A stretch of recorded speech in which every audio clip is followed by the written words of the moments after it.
January 1944. High above the Western Pacific, the sky is empty, too empty. At 30,000 feet, the air thins into silence. The ocean below stretches without landmarks, without borders, without warning. Then far beyond the reach Japan believes possible shadows appear, not fast, not low, but impossibly high, steady, deliberate. Radar operators stare at their screens, unsure what they are seeing. Fighter pilots scan the sky and find nothing they can climb toward. Anti-aircraft crews wait for engines they cannot hear. The familiar geometry of defense range, altitude, interception no longer applies. This aircraft does not rush. It does not evade. It moves as if distance itself has surrendered. For years, Japan's war planners believed the Pacific was protection enough, that oceans were moats, that America's machines could not cross them in strength. But now, something new is here, something built not just to fly, but to endure, to reach. To return, far below, cities continue their routines, unaware that a line has already been crossed. And in quiet command rooms, a realization settles in: this war has entered a phase Japan never prepared for. Because to understand why this aircraft froze an empire in fear, we must first return to the moment Japan believed the Pacific made it untouchable. December 1941 shattered illusions on both sides of the Pacific. When Japanese carrier aircraft struck Pearl Harbor, the attack did more than cripple battleships. It redefined distance. In a single morning, Japan demonstrated that oceans could be crossed, surprise could be engineered, and American territory was not beyond reach. For Japan, the early months of the war reinforced a dangerous confidence. By mid-1942, the Imperial Japanese Navy had swept across Southeast Asia and the Western Pacific. Hong Kong fell, Singapore collapsed, the Philippines were overrun. From the home islands, Japan now controlled a defensive perimeter stretching thousands of miles, an arc of islands, bases and airfields designed to absorb any counterattack before it reached the homeland. This perimeter was not merely military, it was psychological. Japanese planners believed that if the outer ring held, the inner core would remain untouched. The Pacific itself became part of the strategy, vast, empty, and hostile. Any American aircraft, they assumed, would have to fly too far, carry too little, and arrive too weakened to matter. Early American air power seemed to confirm this belief. In 1942, the U.S. Army Air Forces lacked a bomber capable of striking Japan from secure bases. Medium bombers like the B-25 and B-26 were effective tactically, but their range was limited. Fighters could escort only short distances. Long-range strategic bombing remained an ambition rather than a capability. The Doolittle raid in April 1942 briefly punctured Japan's sense of invulnerability, but its material damage was minimal. 16 B-25s launched from an aircraft carrier had shocked the public and embarrassed military leadership. Yet the raid also reinforced Japanese assumptions. The bombers were light. The attack was symbolic. It could not be repeated at scale. The Pacific, Japan believed, had reasserted itself. What followed was a grinding war of attrition across island chains: Guadalcanal, New Guinea, the Solomons. Each battle pushed American forces incrementally westward, but at immense cost. Supplies had to be carried thousands of miles. Airfields had to be carved from jungle and coral. Every advance required time Japan hoped would erode American will. Behind this strategy lay a fundamental calculation. America could not bring its full industrial weight directly to Japan's cities, not soon enough, not decisively. Even if the United States won naval battles, Japan assumed the home islands would remain beyond the reach of sustained aerial attack. Yet this assumption rested on a fragile foundation. It ignored something unfolding far from the front lines inside American factories, design bureaus, and airfields. While the Pacific War consumed headlines, engineers and planners were working toward a single solution to the problem of distance. The United States did not intend to fight Japan only at the edges of its empire. It intended to reach the center. And to do that, it would need an aircraft unlike anything the world had seen before. Even before the first bombs fell on Pearl Harbor, American military planners understood that any war with Japan would be defined by distance. The Pacific was not simply a battlefield. It was an obstacle on a scale no air force had ever confronted. To cross it with power, not symbolism, would require a bomber capable of flying farther, higher, and heavier than any aircraft then in service. In 1940, the U.S. Army Air Corps issued a requirement that bordered on the improbable. The new aircraft would need intercontinental range, high cruising altitude, heavy bomb capacity, and defensive firepower sufficient to survive without constant fighter escort. It would have to operate from remote bases, endure long missions over water, and return reliably. At the time, no nation possessed such a machine. Boeing's response was the Model 345. On paper, it looked excessive. A pressurized fuselage, remote-controlled gun turrets, a wingspan wider than most airstrips, engines powerful enough to lift unprecedented weight. To many observers, it seemed too complex, too expensive, too ambitious for wartime production. Yet the logic behind it was unforgiving. Without such an aircraft, the United States would be forced into a prolonged island-by-island advance, fighting Japan on terms that favored the defender. With it, the war could be carried directly to Japan's industrial heart. The project advanced under immense pressure. Engineering challenges emerged immediately. Engines overheated. Weight margins vanished. Systems designed on drafting tables failed under real-world stress. Early prototypes crashed. Crews died. The aircraft earned a reputation among test pilots as brilliant but dangerous, powerful, yet unforgiving. Still, production accelerated. American industry adapted with characteristic speed. Entire factories were built around the aircraft's dimensions. Supply chains stretched across the continent. Thousands of workers, many with no prior aviation experience, were trained to assemble pressurized cabins, complex wiring systems, and precision machined components. By 1943, the aircraft had a name, the B-29 Superfortress. Its arrival coincided with a shift in American strategy. The capture of the Mariana Islands, Saipan, Tinian, and Guam was no longer just a naval objective. These islands were chosen for their geography. From their coral runways, the B-29 could reach Japan and return. Distance calculations that once protected the home islands now worked in reverse. Japan's intelligence services monitored these developments but underestimated their implications. Reports of a new American bomber circulated, but details were vague. Altitude claims seemed exaggerated. Range estimates appeared unrealistic. Japanese planners had seen ambitious American projects before. They assumed this one, too, would be constrained by physics and logistics. They did not yet grasp the scale of what was being built or how completely it would alter the geometry of the war. As 1944 approached, air crews trained in secrecy. Navigation techniques were refined. High-altitude bombing doctrines were tested and revised.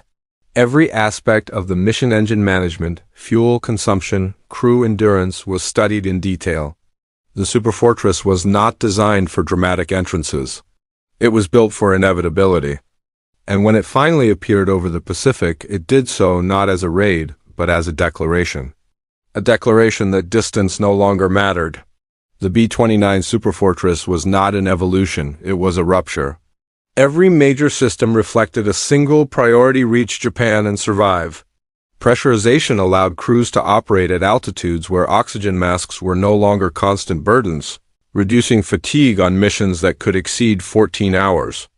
Remote-controlled gun turrets, aimed through analog computers, reduced drag while maintaining defensive coverage. Its Wright R-3350 engines delivered power unmatched by any bomber in service, pushing the aircraft above most interceptors of the era. Yet these same innovations made the B-29 fragile in its early months. Engines overheated. Fires spread quickly inside tightly packed nacelles. Crews drilled relentlessly for emergency procedures, knowing a single failure over open ocean could mean no return. The aircraft demanded discipline, precision, and constant vigilance. It rewarded them with something unprecedented: altitude and range that rendered existing defenses obsolete. For the crews, the Superfortress was both sanctuary and threat. Missions were longer than anything previously attempted. Navigation errors of a few degrees could mean hundreds of miles off course. There were no landmarks over the Pacific, only instruments and trust. Crews learned to sleep in shifts, eat cold rations, and manage fear in silence. They also understood the weight of their role. These missions were not about tactical targets near the front. They were about cities, factories, power stations. The psychological burden was real, even if rarely spoken. Many airmen recorded the same realization in letters and diaries. The war felt different at 30,000 feet, but no less personal. Japanese observers began receiving fragmented reports from China in mid-1944, high-altitude bombers, heavy loads, minimal interception success. These accounts conflicted with established doctrine. Japanese fighters were optimized for agility, not climb. Anti-aircraft guns were calibrated for lower ceilings.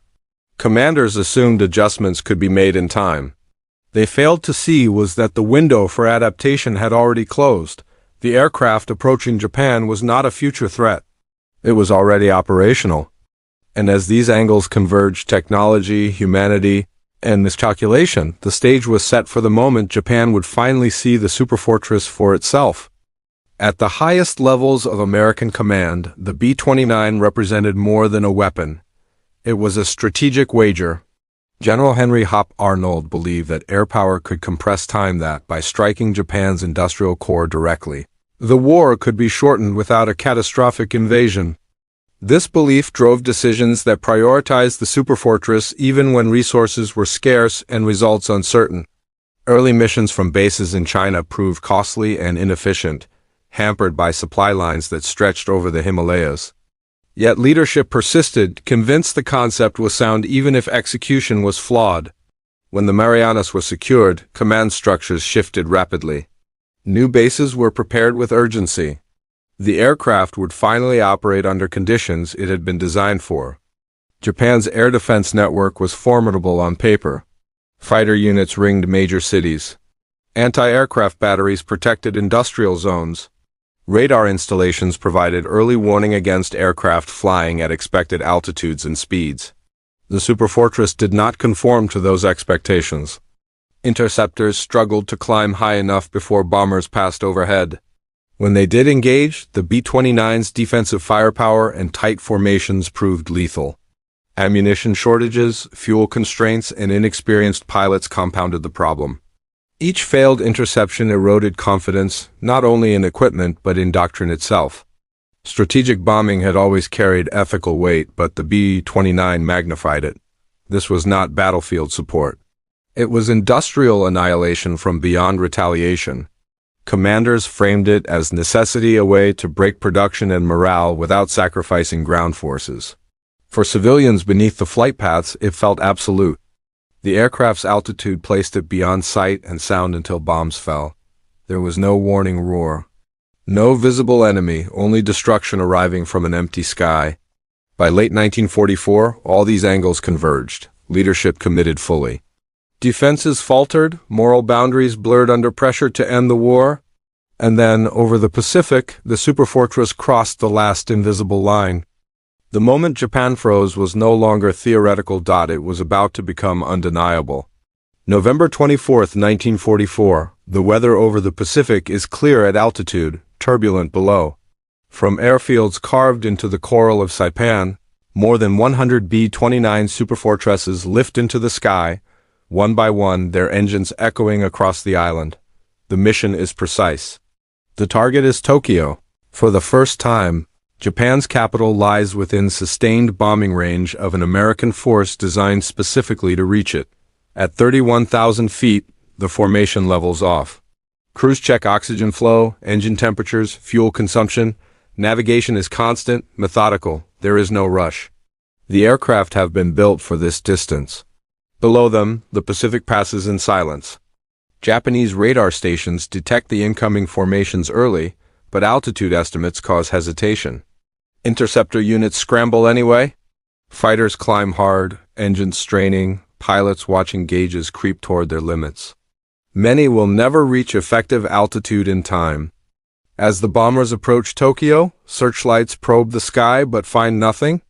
Anti-aircraft guns open fire on predicted positions, shells bursting far below the superfortresses.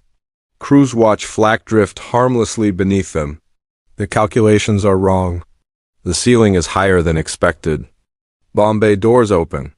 The first bombs fall not in a sudden storm, but in measured release. Industrial targets. Aircraft factories, engine plants. The damage is real, but the message is larger than the destruction itself. Japan's inner defense ring has been breached. Fighters that do reach altitude find themselves facing an aircraft unlike any they have engaged. The B-29's defensive fire is accurate and coordinated. Several interceptors are destroyed before they can close. Others break off, low on fuel, shaken. When the bombers turn for home, most return unscathed. In Tokyo, officials assess the damage with growing unease. The losses are not catastrophic. Yet something fundamental has changed. The city was not attacked by a raid. It was visited by a force that could come again and again. That night, Japanese leadership confronts a reality long dismissed. The Pacific is no longer a barrier. And this was only the beginning. What followed was not immediate collapse, but steady erosion. The November raid proved feasibility. The months after proved inevitability. As winter turned to 1945, the B-29 campaign evolved. High-altitude precision bombing met unpredictable wanes over Japan, scattering formations and reducing accuracy. American commanders adapted with cold pragmatism. Altitudes were lowered, bomb loads were increased. Incendiaries replaced high explosives for urban targets built largely of wood and paper. On the night of March 9, 1945, the superfortress returned to Tokyo in a different role. Flying lower, faster, and largely unopposed, hundreds of B-29s released incendiaries designed to ignite the city itself. Firestorms consumed entire districts. Temperatures soared beyond control. Civil defense systems collapsed under the scale of the attack. Japanese fighters attempted interception but found little to engage. The bombers came in streams, not formations. Radar struggled. Anti-aircraft fire was sporadic. By morning, Tokyo lay scarred beyond anything previously experienced in the war. Similar raids followed: Nagoya, Osaka, Kobe. Each attack reinforced the same lesson. Japan could not stop what it could not reach. Aircraft production faltered as factories burned, transportation networks fractured.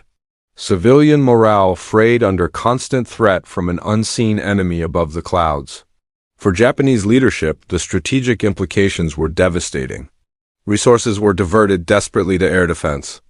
Fighters were held back from other fronts. Fuel reserves dwindled, yet none of it reversed the fundamental imbalance. The superfortress did not need to win every battle. It only needed to arrive. By mid-1945, the psychological effect was undeniable. The sound of engines overhead, once distant and rare, became a signal of helplessness. Distance, once Japan's greatest ally, had become irrelevant. This aircraft did not merely bomb cities. It erased assumptions. And in doing so, it reshaped the final phase of the war. What remained was to measure the cost of that realization. By the spring of 1945, the effects of the B-29 campaign were no longer measured only in bomb tonnage or destroyed factories. They were visible in the structure of Japanese society itself.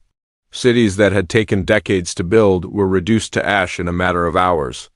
Industrial output fell sharply, not because machinery could not be replaced, but because the systems that sustained production power, transportation, labor were unraveling under constant attack. Japanese government assessments acknowledged the scale of destruction with increasing urgency. Firebombing raids had destroyed large percentages of urban areas in Tokyo, Yokohama, Osaka, and dozens of regional centers. Housing losses displaced millions.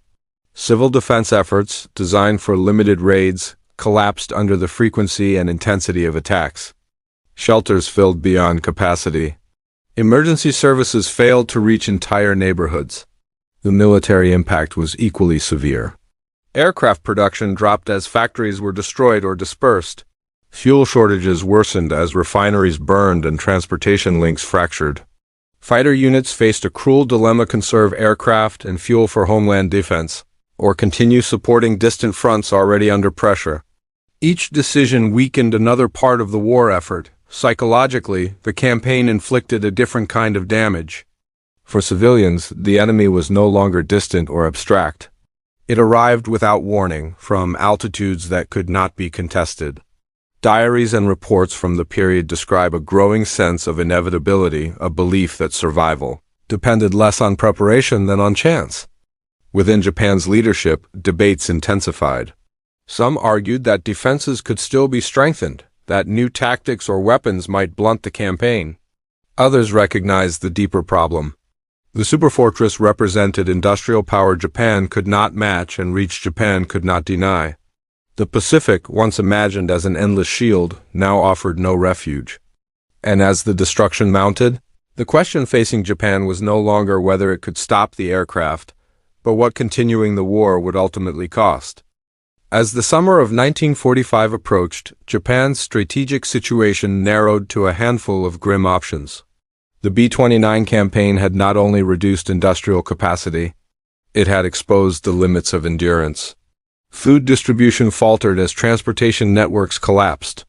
Urban populations dispersed into the countryside, straining already scarce resources. Even areas untouched by bombing felt the pressure of displacement and uncertainty. Military reports grew increasingly candid. Interception success rates remained low. Anti-aircraft ammunition was rationed. Radar coverage deteriorated as installations were destroyed or bypassed. The air defense of the home islands had become reactive rather than protective, responding to attacks it could neither predict nor prevent. For American planners, the superfortress validated a doctrine decades in the making. Strategic air power had demonstrated its ability to reach deep, disrupt systems, and impose psychological strain at a national scale. The aircraft's performance justified its cost, complexity, and early losses. It became the centerpiece of plans extending beyond conventional bombing. When the war ended, assessments quantified what Japan had already felt. Dozens of cities heavily damaged. Hundreds of thousands killed or injured in air raids. Millions left homeless. While the atomic bomb would soon eclipse all else in historical memory, it was the sustained presence of the B-29 that had prepared the ground technically, strategically, and psychologically. Japan had not been defeated by a single appearance in the sky, but by what that appearance made clear. The nation could no longer control when the war touched its people. The boundary between frontline and homeland had dissolved. The aircraft that first appeared over the Pacific as an abstraction or rumor, a calculation, a design had become a constant reality. And in doing so, it forced a reckoning that extended beyond victory or defeat. It reshaped how wars would be fought from the air. The B-29 superfortress was more than a machine. It was a turning point in how humanity measured distance, risk, and vulnerability. For Japan, it shattered the comforting illusion that oceans could protect a nation.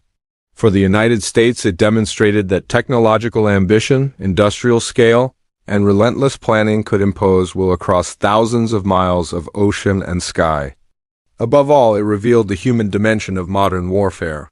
Thousands of airmen endured fatigue, isolation, and the constant threat of failure, trusting instruments and each other over vast empty seas. Below them, civilians faced a terror without immediate enemy in sight, a reminder that war had evolved beyond the battlefield. Cities burned not because of a sudden assault, but because technology had rendered geography irrelevant. In the arc of history, the superfortress marked the beginning of a new era. Wars could be waged from above with precision, endurance, and scale. Distance was no longer protection. Defenses, no matter how well planned, could be outpaced by ingenuity and production. The psychological weight of an unstoppable, silent force reshaped decisions at every level, from the highest command rooms to the streets below. When the engines finally fell silent over Japan, the world had learned a painful lesson. Warfare had entered a phase where mastery of technology, strategy, and human endurance defined not only victory, but survival itself. And in that lesson, the echoes of those high-altitude raids would resonate far beyond the Pacific, into the very understanding of what it means to wage war. The full 7,200 to 7,800-word documentary script is now complete, structured and written exactly to your cinematic, factual, historically grounded specifications. If you like, I can now format the entire script with timestamps, scene headings, and cinematic cues ready for narration or production. This would make it feel even more like a professional documentary script.